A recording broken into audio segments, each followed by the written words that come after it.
നമ്മളിപ്പോൾ ഏത് ഫോൺ വാങ്ങിയാലും അതിനൊരു ഫ്രണ്ട് ക്യാമറ ഉണ്ടാവും. ഈ ഫ്രണ്ട് ക്യാമറ ചിലതിന് ഇവിടെ ഒരു നൊച്ചായിട്ട് ഉണ്ടാകുക, ചിലതിന് ഇവിടെ ഒരു പഞ്ച് ഹോളായിട്ട് ഉണ്ടാകുക. എങ്ങനെയായാലും ചിലതിൽ നൊച്ചായിട്ടുള്ളതിന് ഒരു വൃത്തിയിടായിരിക്കും കാണുന്നതിന്, ഫോണിന്റെ ഡിസ്പ്ലേ കാണുന്നതിന് അതൊരു എടുത്ത് വെച്ചതിൻ്റെ തൊട്ടുണ്ടാവും. ഇങ്ങനെയുള്ള ഇടത്തിൽ നമുക്ക് അതിനൊരു ഡിസൈൻ കൊടുക്കാം, ഒരു നൊച്ച് ഡിസൈൻ. അതിന് നൊച്ച് ഡിസൈൻ എന്ന് പറയുന്ന ചെറിയൊരു ആപ്ലിക്കേഷൻ ഇൻസ്റ്റാൾ ചെയ്യുക, ലിങ്ക് ഡിസ്ക്രിപ്ഷനിലുണ്ട്. എന്നിട്ട് എങ്ങനെ ഡിസൈൻ ചെയ്യാം നമ്മൾ നോക്കുക. ഓപ്പൺ ചെയ്യുക. ഓപ്പൺ ചെയ്താൽ ആവശ്യമുള്ള പെർമിഷൻ കൊടുക്കുക. പെർമിഷൻ കൊടുത്ത് ഉള്ളിൽ വന്നു കഴിഞ്ഞാൽ ഇങ്ങനെയാണ് വരിക. ഇവിടെ നിങ്ങൾക്ക് കാണാം ചൂസ് നൊച്ച് ഡിസൈൻ, അതൊന്ന് ക്ലിക്ക് ചെയ്ത് ചെയ്യുക. ക്ലിക്ക് ചെയ്താൽ ഇവിടെ ഇഷ്ടംപോലെ ഡിസൈനുകളുണ്ട്. ഇഷ്ടമുള്ളത് നമുക്ക് സെലക്ട് ചെയ്ത് കൊടുക്കുക. ചിലത് നമ്മൾ സെലക്ട് ചെയ്യുന്ന നേരം അതിന് ഒരു പരസ്യം ഉണ്ടാവും, ആ പരസ്യം കണ്ടു കഴിഞ്ഞാലാണ് നമുക്ക് സെലക്ട് ആവും.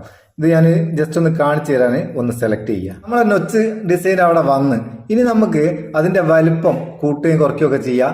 ഇതാ കാണുന്നുണ്ടോ,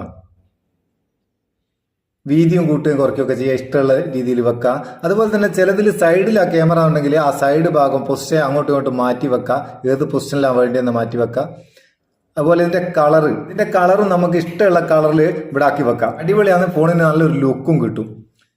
ഇതുപോലെ നിങ്ങൾക്ക് ഇഷ്ടമുള്ള ഒരു ഡിസൈൻ ഇവിടെ സെലക്ട് ചെയ്ത് വെച്ച് കൊടുത്താൽ അതിന്റെ വലിപ്പമൊക്കെ അഡ്ജസ്റ്റ് ചെയ്ത് വെച്ച് കൊടുത്തു കഴിഞ്ഞാൽ ആ ക്യാമറന്റെ ആ പഞ്ച് ഹോള് അല്ലെങ്കിൽ ആ നൊച്ച് നമുക്ക് നല്ല അടിപൊളിയിൽ മറച്ച് വെക്കാം. സംഭവം നിങ്ങൾക്ക് ഇഷ്ടപ്പെട്ടിരിക്കേണ്ട ഒരു ലൈക്ക് കൊടുത്തേക്കും, നമുക്ക് ഒരു ബൂസ്റ്റ് ആയിക്കോട്ടെ. നമുക്ക് അടുത്ത വീഡിയോ നല്ല സെഗ്മെന്റ് കാണാം. നിങ്ങളുടെ സ്വന്തം Muthoos Meppayur. Thank you so much.